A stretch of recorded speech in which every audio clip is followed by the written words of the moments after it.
আওয়ামী লীগের কেন্দ্রীয় যুগ্ম সম্পাদক ও সাবেক শিক্ষামন্ত্রী দীপু মনিকে গ্রেপ্তার করা হয়েছে।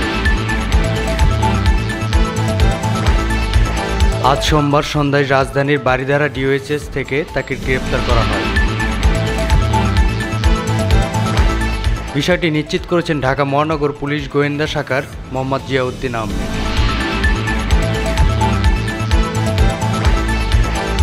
তিনি জানান, বর্তমানে তাকে মিন্টু রোডের ডিবি কার্যালয়ে নিয়ে যাওয়া হচ্ছে। তার বিরুদ্ধে চাঁদপুরে একটি মামলা হয়েছে, ওই মামলায় তাকে গ্রেপ্তার দেখানো হতে পারে।